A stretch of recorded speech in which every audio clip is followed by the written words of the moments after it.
So hello students.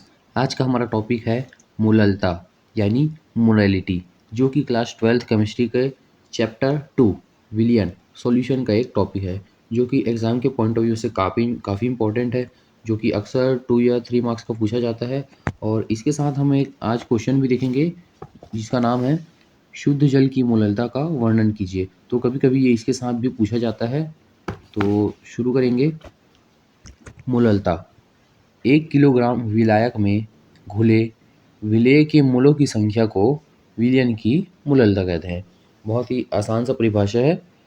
1 kilogram विलायक में घुले विलेय के मोलों की संख्या को, मान लीजिए ये कोई विलयन है जिसमें विलायक है, 1 किलोग्राम विलायक है। 1 किलोग्राम विलायक है तो इसमें जितने विलेय घुले होंगे उस विलेय की संख्या को उस विलयन की मोललता कहते हैं। ठीक है। इसे स्मॉल m से प्रदर्शित करते हैं। 1 किलोग्राम विलायक में घुले विलेय के मोलों की संख्या को उस विलयन की मोललता कहते हैं। इसे स्मॉल m से प्रदर्शित करते हैं। Small m is equal to विलेय के मोलों की संख्या बटे विलायक का किलोग्राम में द्रव्यमान। यहाँ दिया गया है 1 किलोग्राम। ठीक है। Small m is equal to विलेय के मोलों की संख्या बटे विलायक का किलोग्राम में द्रव्यमान। Small m is equal to विलेय के मोलों की संख्या को स्मॉल n से डिनोट करते हैं अपॉन विलायक का किलोग्राम में द्रव्यमान। तो इसको किलोग्राम को हम ग्राम में बदल देंगे तो नीचे ये W ग्राम हो जाएगा, और जब किलोग्राम को ग्राम में बदलेंगे तो ऊपर 1000 का गुणा हो जाएगा। ठीक है, यहाँ तक समझ आया। उसके बाद small m is equal to W upon M B into W gram, ये यहाँ से आया। और W अपॉन एम बी कहाँ से आया?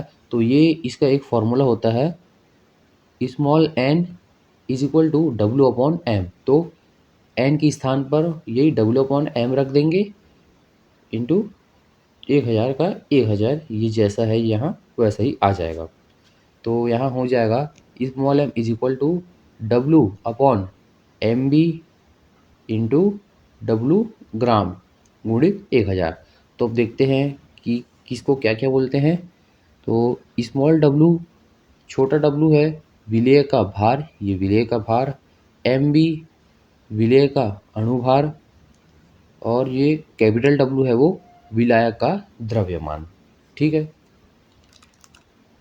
तो हमें इसमें केवल ना ये एक फॉर्मूला को ध्यान रखना है। उसके बाद जो परिभाषा के अनुसार जो अपना जो फॉर्मूला निकलेगा विलेय की मोलों की संख्या बटे विलायक का किलोग्राम में द्रव्यमान, उसको वो एन को इसमें बस रख देना है। उसके बाद ये फॉर्मूला निकल जाएगा जो कि मेन फॉर्मूला है। इसके बाद अब देखेंगे शुद्ध जल की मोललता, जो कि क्वेश्चन बनता है, कभी कभी एग्जाम में पूछा जाता है। तो इसे देखेंगे। चूंकि परिभाषा के अनुसार जल के 1000 ग्राम द्रव्यमान में जल के मोलों की संख्या उसकी मोललता को प्रदर्शित करता है। क्योंकि हमने पहले ही पढ़ा 1000 ग्राम मतलब 1 किलोग्राम में जितने विलेय होंगे उसको उस विलयन की मोललता कहते हैं। तो यहाँ जल ले लेंगे चूंकि जल बोला गया है। तथा शुद्ध जल का घनत्व 1 ग्राम प्रति ml होता है। ठीक है। शुद्ध जल का घनत्व 1 ग्राम प्रति ml होता है, ये आपको याद रखना होगा।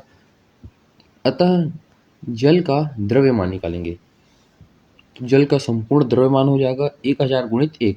चूंकि 1000 ग्राम है और 1 ग्राम प्रति लीटर होता है तो दोनों को आपस में मल्टीप्लाई कर देंगे तो जल का द्रव्यमान निकल जाएगा। तो WB इज इक्वल टू 1000 ग्राम, ये निकल गया।